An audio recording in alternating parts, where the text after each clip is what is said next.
अ, काल रात्री 19 जुलै 2026 रोजी रात्री 9:30 ते 10च्या सुमारास शिर्डी पोलीस स्टेशन हद्दीतील श्री साईबाबा समाधी मंदिर येथील गेट नंबर 4 जवळ जयश्री क्षीरसागर ही जी पीडित महिला आहे तिला फिजा पटेल नावाची आरोपी आहे.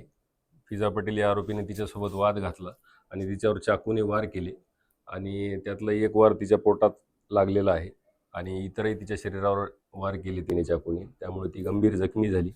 तिला हॉस्पिटलला ॲडमिट केलं गेलं आणि त्या दरम्यान तिचा मृत्यू झाला उपचारादरम्यान. तर या अनुषंगाने सदर फिजा पटेल जी आहे हिने सदर मारामारी करताना अंजली नावाची जी दुसरी आरोपी आहे तिला फोन केला आणि तिला हे सांगितले की तुझ्यासोबत जी वाद घालते ती अशी अशी इथं आहे आणि तिला मी थोडक्यात अंजलीच्या सांगण्यावरून तिनं हिला फिजा पटेलनं जयश्रीला तिचा खून केलेला आहे. त्या अनुषंगाने सदर गुन्हा दाखल करण्यात आलेला आहे.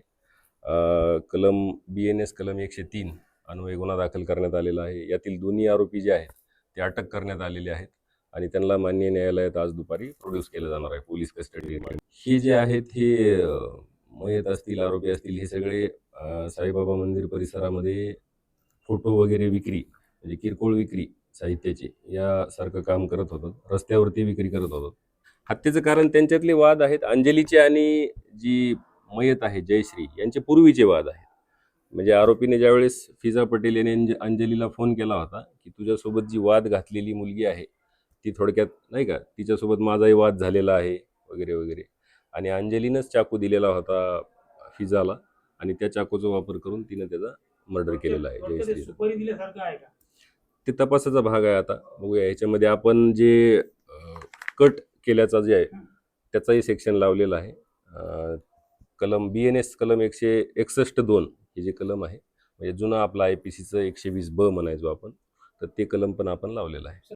त्या अनुषंगाने आता आपण जे गंध लावणारे वगैरे किंवा असे लहान मुलं असतील किंवा काही भीक मागणारे असतील यांच्यावर पोलीस स्टेशनकडून वारंवार यापूर्वी कारवाई केली गेलेली आहेत.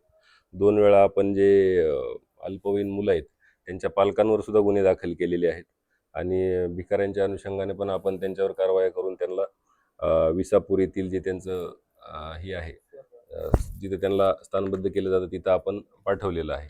यापुढे सुद्धा आपण याच्यावर चांगल्या प्रकारे कारवाई. त्या दरम्यान आता बरेच लोक तिथं बघणारे होते. त्या अनुषंगानं आपल्याला तिथून कॉल आल्यानंतर तात्काळ आपण घटनास्थळी पोहोचल्यामुळेच आपल्याला आरोपी म्हणजे पळून गेले नाहीत, आपण पकडू शकलो आरोपींना आणि त्यांना आज दुपारी पोलीस कस्टडी रिमांडसाठी हजर केलं जाणार.